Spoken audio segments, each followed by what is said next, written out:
brought to you by Infinix. Infinix पर very good offer मिला है, you can't bear to miss it.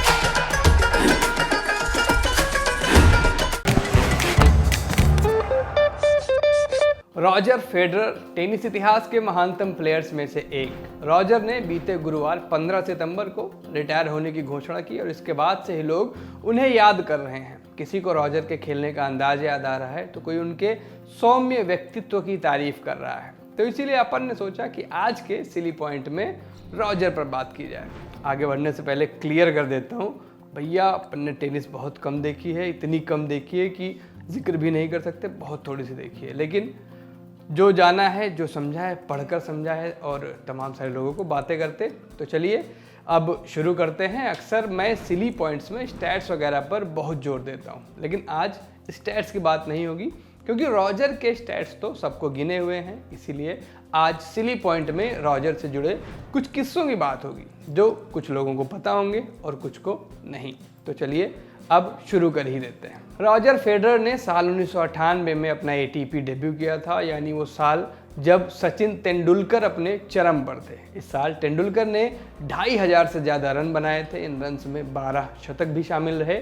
हाँ, तो इसी साल हुआ फेडरर का डेब्यू और फिर साल 2003 में उन्हें ऐसा इनाम मिला जो उन्हें हमेशा याद रहेगा। साल 2003 में फेडरर ने अपना पहला ग्रैंड स्लैम जीता, विंबलडन। ये उनका पहला ग्रैंड स्लैम था और इसे जीतने के बाद जब अपने घरेलू टूर्नामेंट स्विस ओपन स्ताद में आए वो, तो उन्हें एक गाय गिफ्ट की गई। दूध देने वाली इस गाय का नाम बाद में उन्होंने जूलियट रखा और इस बारे में स्विस इन्फो से बात करते हुए फेडरर ने कहा था, यह पूरी तरह से सरप्राइज था। मुझे गाय के लिए एक गराज चाहिए था और मुझे पता ही नहीं था कि ये होता कैसा है। और फिर जब वो 9 साल बाद साल 2013 में इस टूर्नामेंट में दोबारा लौटे तो उन्हें फिर से एक गाय गिफ्ट की गई।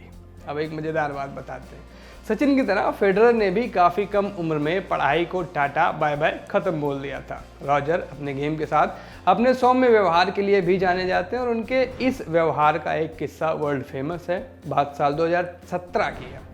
इज़ियान अहमद नाम के एक बच्चे ने फेडरर से पूछा, एक प्रेस कॉन्फ्रेंस चल रही थी, वहाँ इस बच्चे ने फेडरर से कहा, क्या आप 8-9 साल और खेल सकते हैं जिससे मैं प्रो होने के बाद आपके साथ खेल सकूं? जब फेडरर ने हाँ कहा तो जीजू नाम से पुकारे जाने वाले इस बच्चे ने उनसे फिर पूछा, क्या ये एक प्रॉमिस है? जवाब में फेडरर बोले, pinky promise.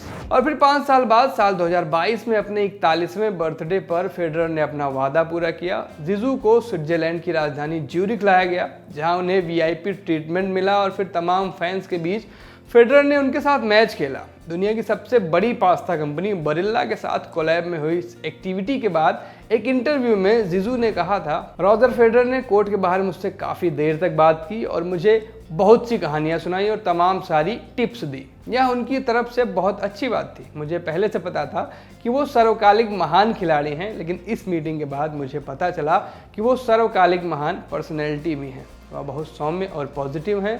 Roger Federer court पर और कोर्ट के बाहर मेरे आइडल। ये तो ही रॉजर फेडरर की अच्छी बातें। अब जाते जाते आपको इससे उलट एक किस्सा सुनाकर जाते हैं, फेडरर के गुस्से का किस्सा उस वक्त का है जब वह एक टीनेजर हुआ करते थे और बील की नेशनल टेनिस अकेडमी में खेलते थे। बील एक शहर है स्विट्जरलैंड का और उस दौरान वहाँ कोर्ट्स को अलग करने के लिए मोटे मोटे पर्दे लगाए गए थे और फेडरर ने एक दफ़ा अपने गुस्से में इन पर्दों को फाड़ डाला। कैसे फाड़ा, इस बारे में उन्होंने एक डॉक्यूमेंट्री में कहा था, पर्दा इतना मोटा था कि मुझे लगा कि इसे फाड़ना असंभव होगा, लेकिन 10 मिनट बाद मैंने अपना रैकेट फेंका, यह हवा में हेलीकॉप्टर के पंखों की तरह घूमा और पर्दे को ऐसे काटा जैसे कोई चाकू बटर से होकर गुजर जाए। सबने खेलना रोक दिया और मेरी ओर देखने लगे।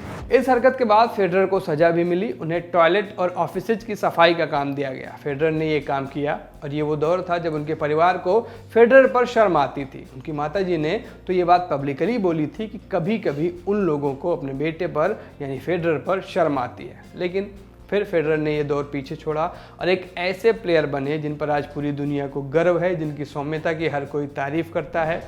नमस्ते, मैं सूरज हूँ, आप सिली पॉइंट देख रहे थे। आपके लिए इसे शूट किया था जतिन ने, शुक्रिया। लल्लन टॉप का सबसे ठस ठेठ और ठसकदार बेबी आ गया है लल्लन टॉप का पॉडकास्ट जिसका नाम है बाजा और ये बजेगा सिर्फ लल्लन टॉप ऐप पर।